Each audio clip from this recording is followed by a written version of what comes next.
Airlines industry is a very good example of classification of types of market. First of all, there are not many airlines in the world because there are barriers to entry. The biggest barrier to entry for the airlines is the capital. Can you buy an airplane? It is a very huge amount of investment.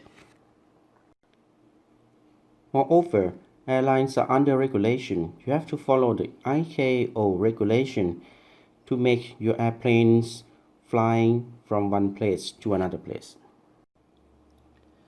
It means that even though you have airplanes, but your airplanes cannot fly unless you can follow the regulation. Furthermore, you need the route and the time for the flight. That has to be scheduled. The schedule, route, and time sometimes are very expensive. You have to deal with airports and countries that you have to fly over those countries and from airports to airports.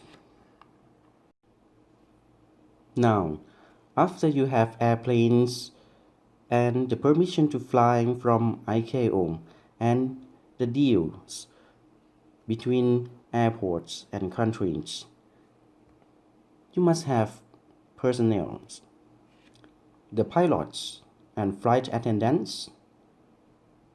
Those are required by all the airlines in the world. The experienced pilots are very, very valuable, and flight attendants need skills to serve and to protect the passengers at the same time. So you can see that these are huge investment that you need money, time, and effort. Therefore, it is clear that airlines industry is not the perfect competition. But what types of market? Considering the airlines industry is monopoly or not, you can see that there is not just one airline in the world. You may think at this point, maybe one airline in a route or a time. That's a very good question.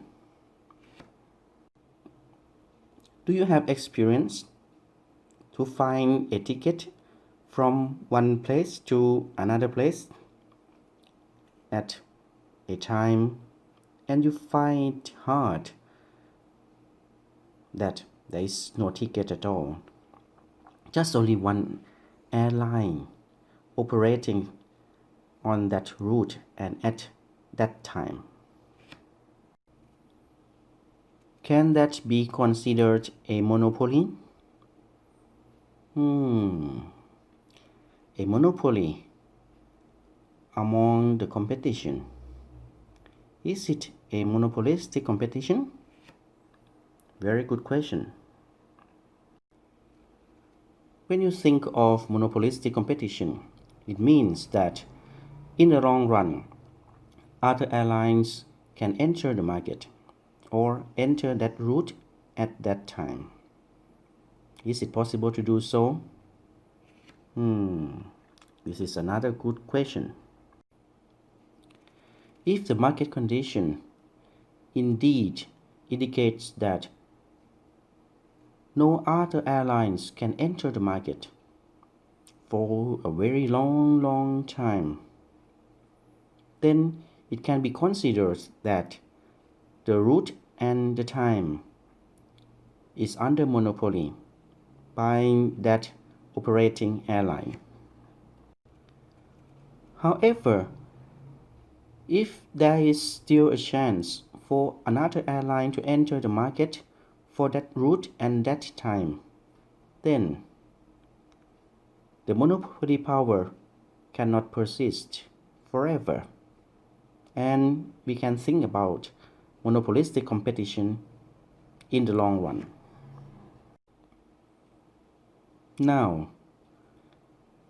if you think about the monopolistic competition, you need to find the success factor of the airlines. Yes, you think of the number of passengers in that route and at the time. Very good.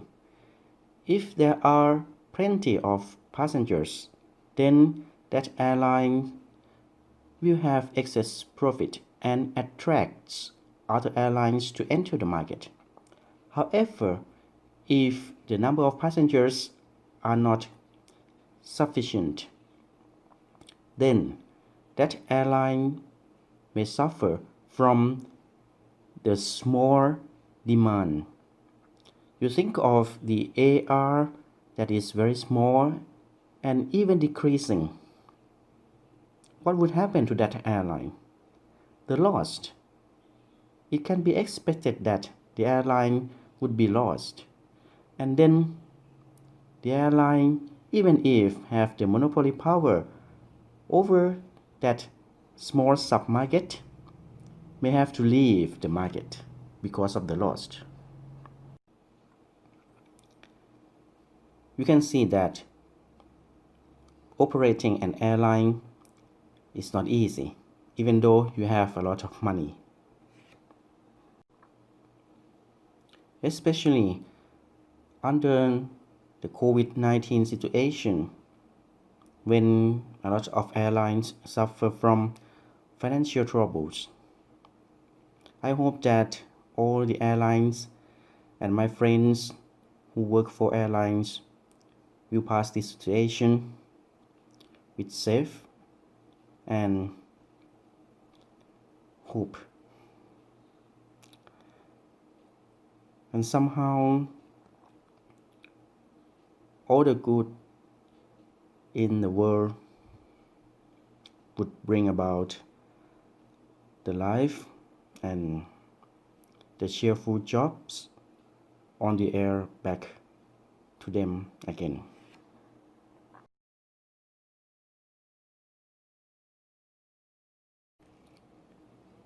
Under normal situation, you can't imagine that the competition among airlines are very strong. What do they compete? In the same route and the same time, you can see that the price of the tickets are very cheap. They offer very cheap tickets to passengers to compete with the price competition. According to my research, about 10 years ago, if you book a ticket of an airline for a certain route and time long enough, for example, 45 days prior to the day of the flight, you may have a very cheap ticket. At that time, the business model of low-cost airlines came into the market and occupied a certain part of the market and replaced the full-service airline. Therefore, the airlines market could be divided into two parts. First, the full-service airlines, and second, the low-cost airlines.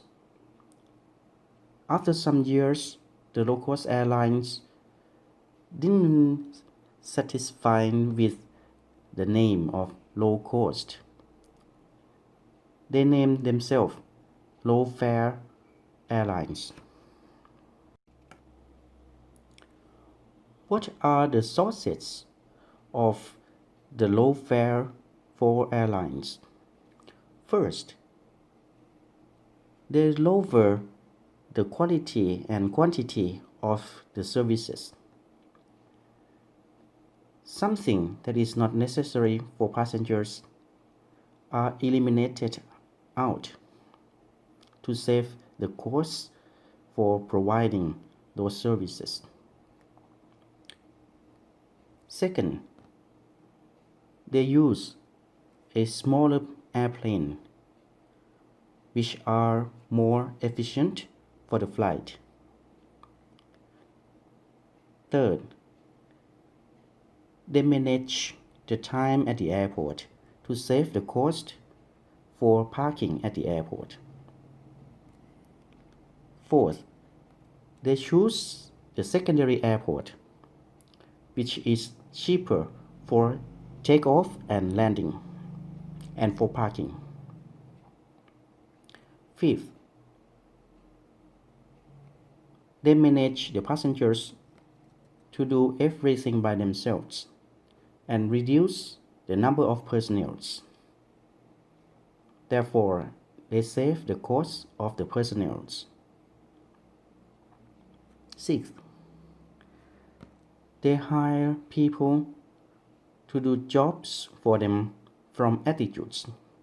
It means that the airlines recruit members by high energy and an attitude to work very efficiently, especially the youngs that seek the opportunity to work or to have the jobs with airlines. Moreover, they charge just only the ordinary fare for the ticket. If you have some extra demand or requirement, you have to pay. For example, the weight of your luggages, or the extra meals, or the extra requirement for the seat, the reservation of your seat. Anything that is extra from ordinary fare of the ticket, you have to pay. You can see that sometimes the low-cost airlines or the low-fare airlines offer not cheap at all because of those additional costs associated with extra requirement. You can see that you have a big luggage and you need the meal on board, then the fare can be compatible to the full service airline. That's the trick of those low-cost airlines. However, what the passengers perceive is the ordinary airfare, which indicate the level of the price of that airlines in a certain route and time. Passengers compare that ordinary airfares or ordinary price of the tickets. They don't calculate the extra expenditures that you have to pay.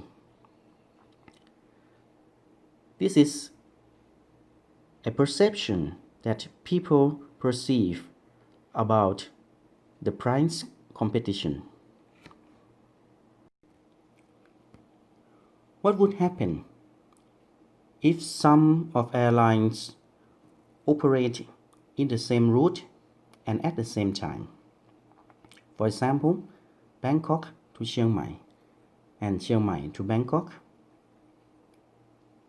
Many airlines are operating in this route, and on the daytime, you can choose a lot of airlines.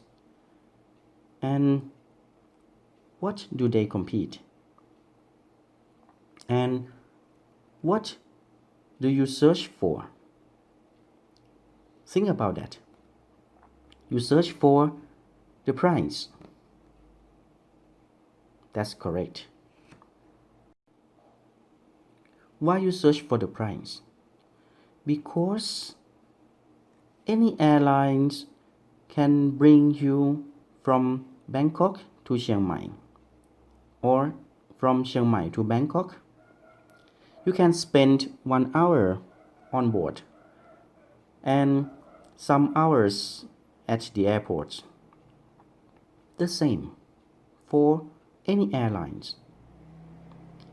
You can think of the identical product or very similar products between them. What do you perceive the difference between airlines? Yes, you may think of the comfort that you may have from the full service airline, but it is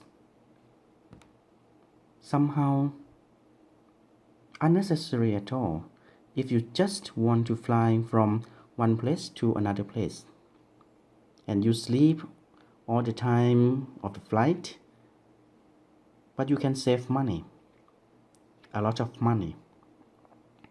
Then, thinking just leaping from one airport to another airport for an hour is the same on any airlines.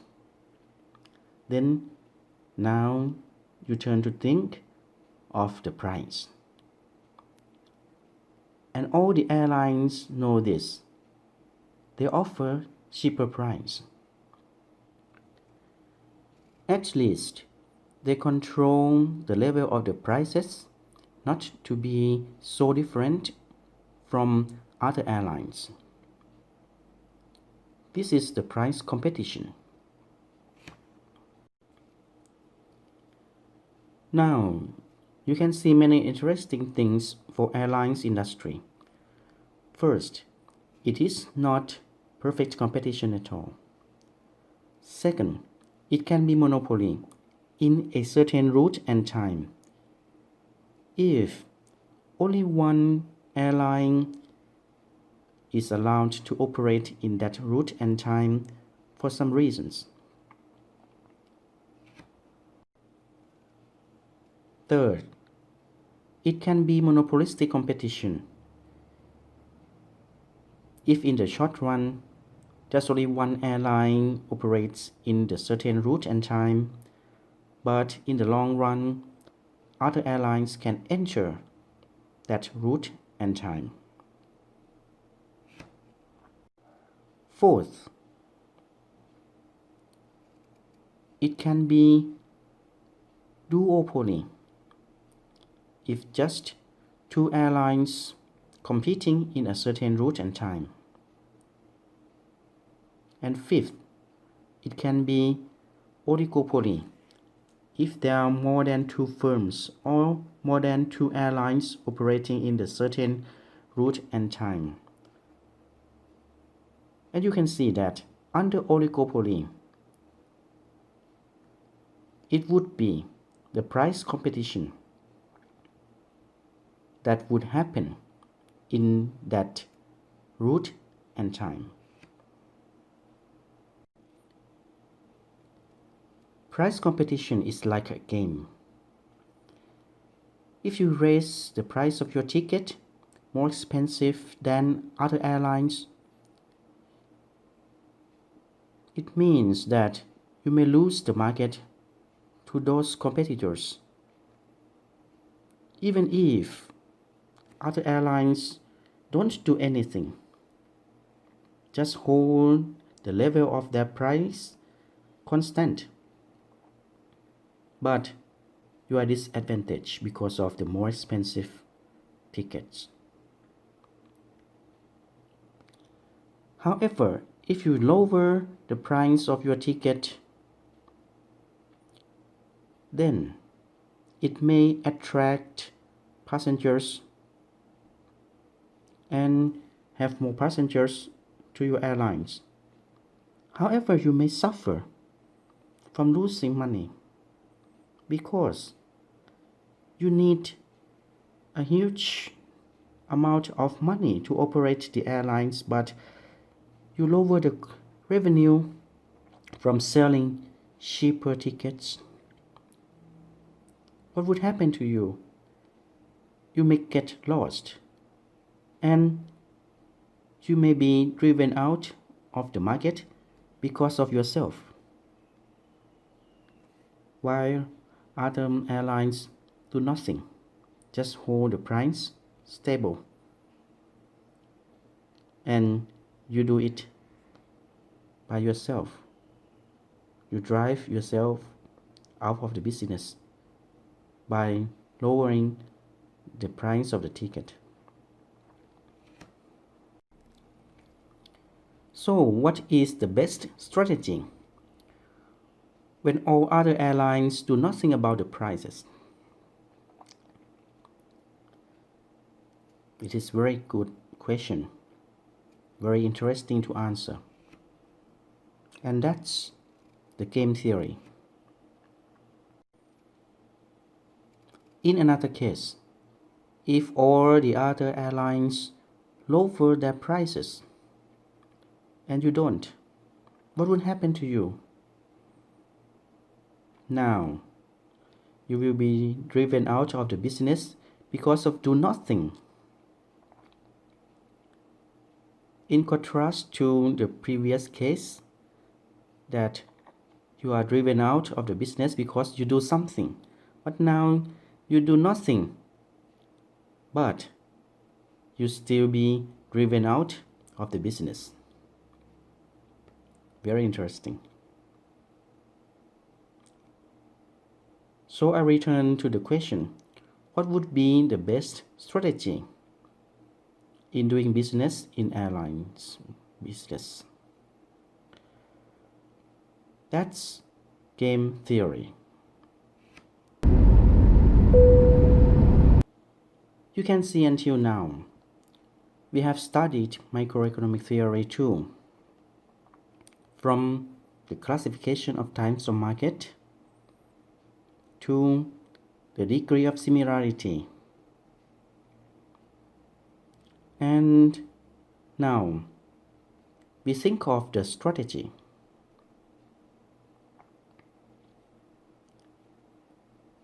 Why we have to think of strategy after we classify the types of market? Because the strategies differ in different types of market. If you cannot classify the right type of market, then you choose the right strategy. It is impossible to do so. You can choose the right strategy after you classify the right type of market. You see the point? Then I emphasize that you need to know the type of market first. You need to know the degree of similarity of your product and the products of your competitors. Then you turn to the strategy that you need to do to survive in that market and make profit and not suffer from the loss.